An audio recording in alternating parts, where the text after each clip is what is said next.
Put my trousers on now.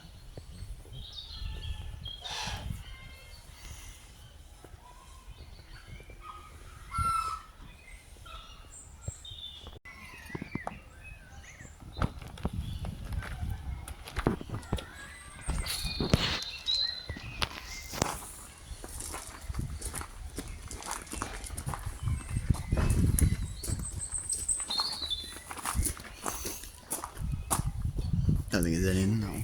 It's supposed to be in there anyway.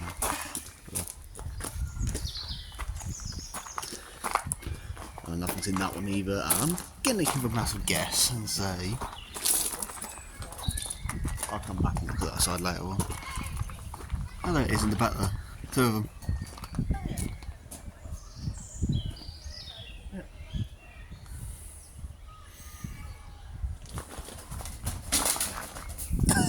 He's eager to go out. Or did you want some attention in there?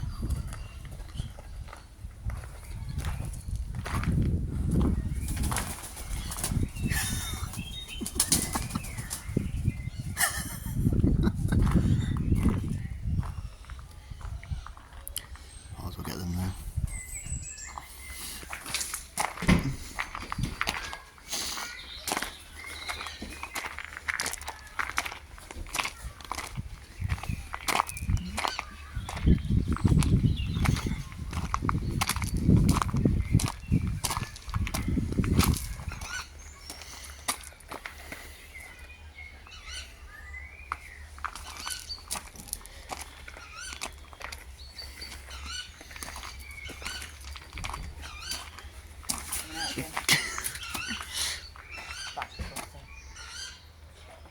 Turkey roll, something.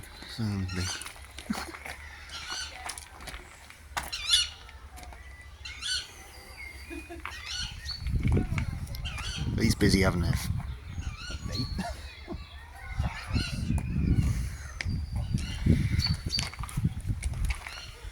Oh, there's a white owl. Barn owl in there as well. No idea where.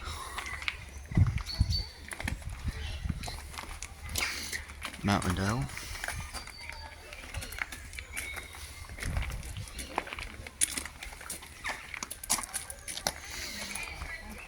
Just a door in that one. Falcon. Empty one.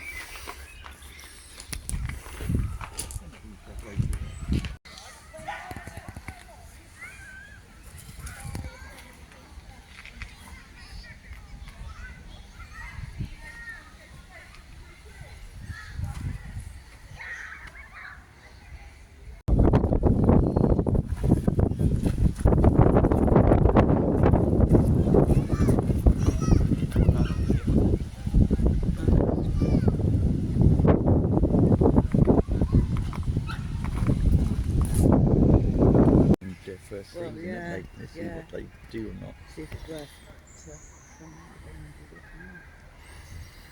But then again, if it's wide enough there, Yeah. There's a proper meadow area, isn't there? What a year of being shot gives you.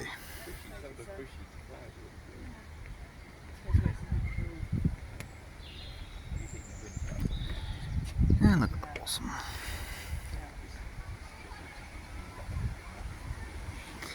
Must be there for ages. That bridge is even more.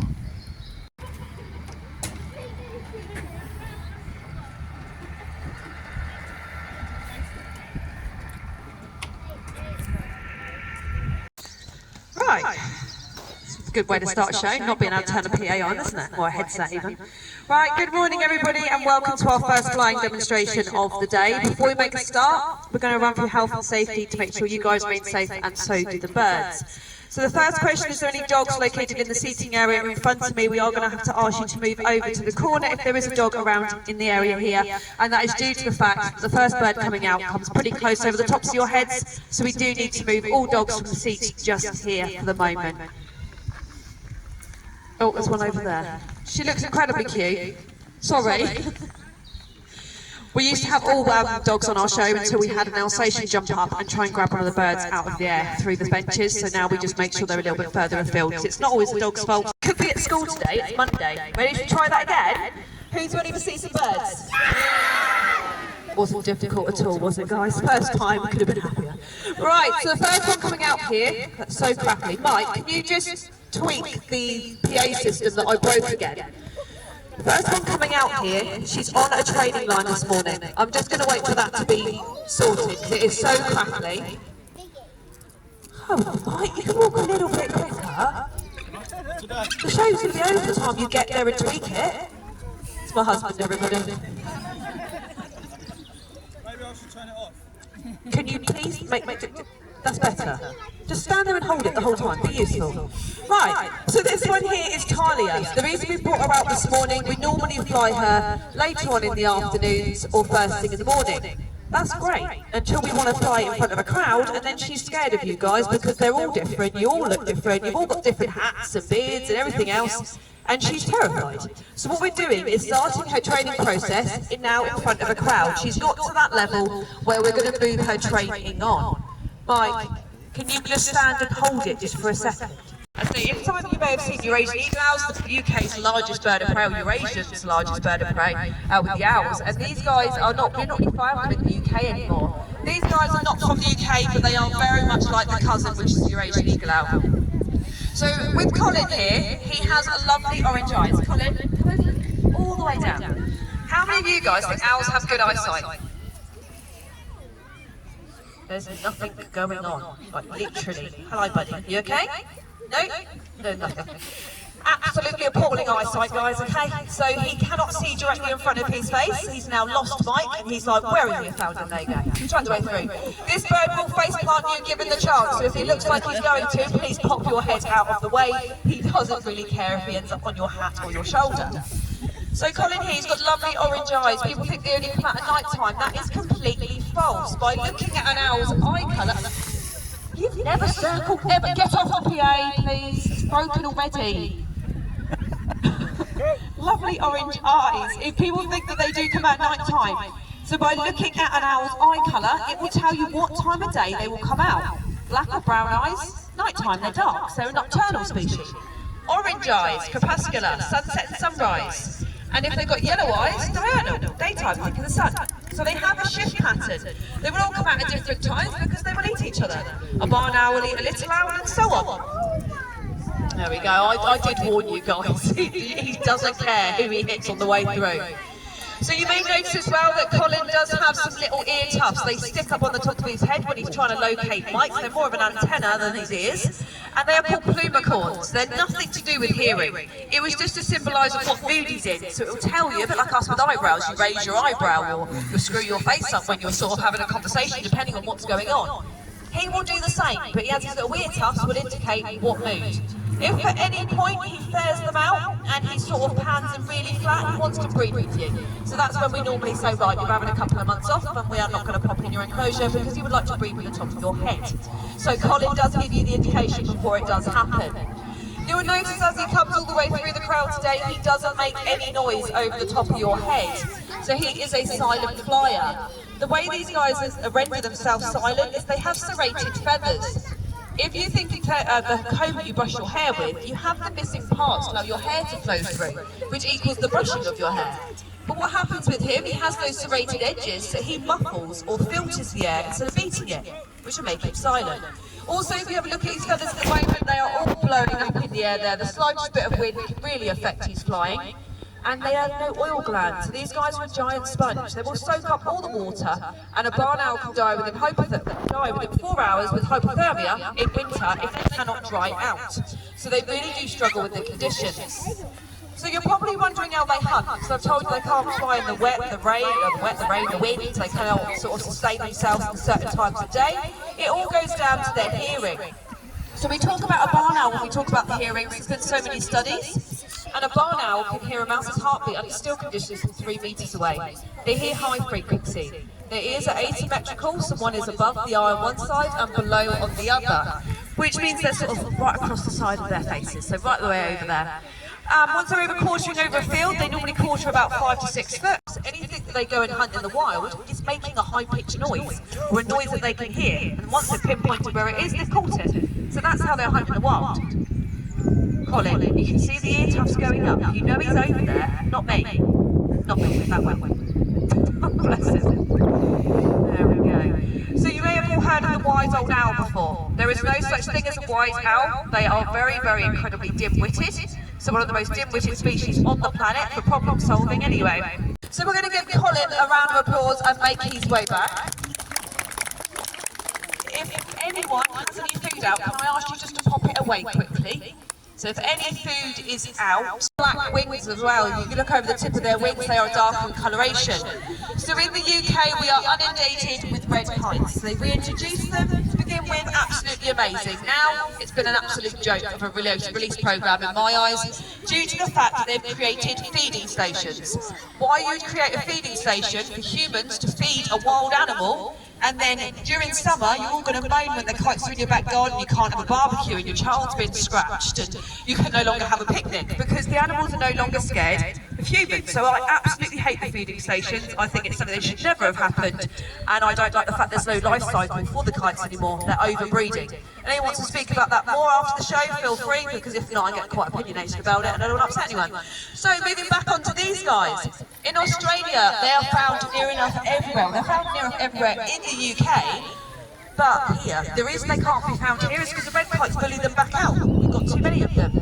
But in Australia, a bit like the red kites, they're everywhere. They've been given some PG-friendly names and non-PG-friendly names, okay? I can only tell you the PG-friendly ones because it is Robin Hill and it's family-orientated. Australians have an amazing way of talking, though, that I absolutely love. So the PG-friendly names is the fire starters, and that is due to the fact that they've learned to pick up burning embers of forest fires and barbecues. They will pick up these embers and set fire to the long grass, causing huge devastation, but makes their own food source because the animals got to flee. They also have a lot of locusts over there, so they have loads and loads of them set fire to the grass, the locusts take to the air, and these guys have an amazing ability of catching on the wing. They catch it and pass it directly to their mouths, which when they're sort of setting fire to things, they can easily pick it up on the wing. So they have that amazing ability. I think what we're going to do, if I'm correct, is play a little bit of music. We're going to throw a lot more food up, guys. Hopefully these guys, the kites will take part. Sometimes they refuse to. If it lands on the floor, do not touch it because they will swoop down. If it lands in your pushchair, your handbag, your wig, your coat, whatever you've got going with you today, take it home for cooking first because it's KFC without the batter.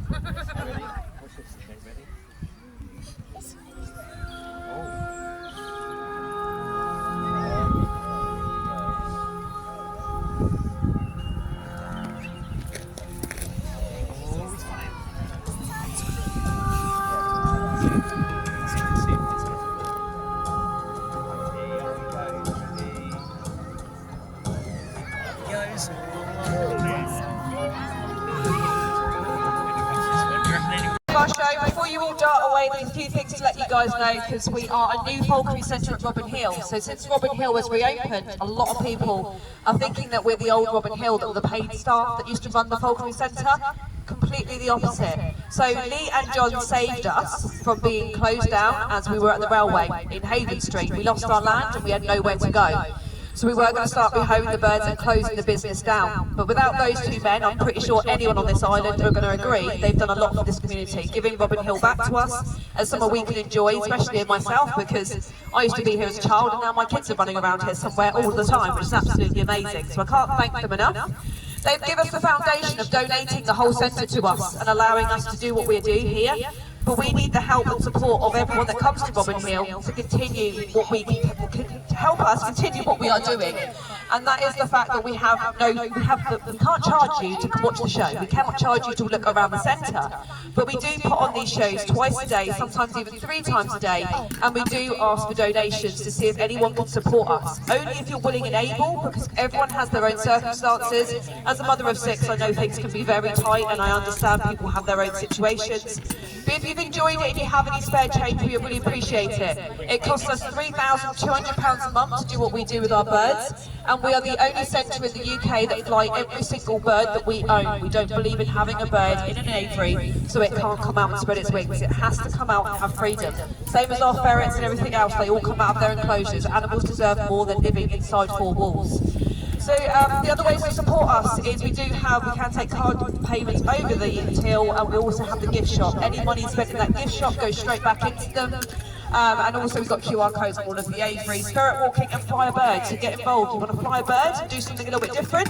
That opportunity is there as well. We don't allow anyone to hold birds because once again that's their freedom being taken away by them being pinned on somebody they don't know. Anyway, hello, thank you so much. So we are going to be back here at 1:15. I'm getting tongue-tied, you can tell it's going to be a good day. I'll be back here at 1:15 with a different set of birds, and Dylan the white-tailed sea eagle will be going up. So that's UK's largest bird of prey with over an 8-foot wingspan. So if you want to come back and see him this afternoon, feel free to do that. He did end up being at 2,000 feet yesterday and scooped into a crowd, so that was absolutely amazing. Anyway, have a lovely day here at Robin Hill. So on behalf of myself, the staff and the birds, have a lovely day. Thank you.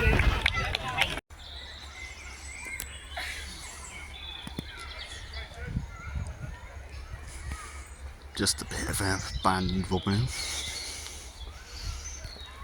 Banned by the previous owners and just left. And something which I will say. But the falconry didn't have a falling out with the railway.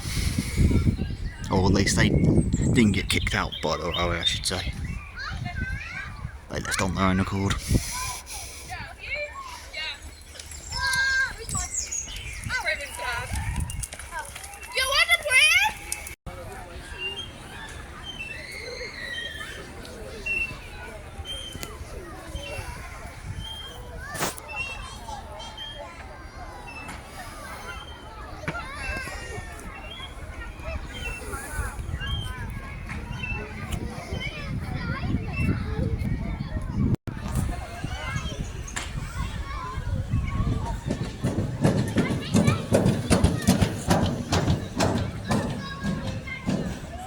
Oh, look at the peacock there. How big is it? Yeah, come over that, mate.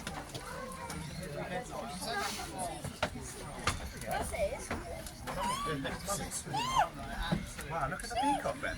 Look how big it is. Come round into a roaming area. Oh, right, there's toilets. In a moment.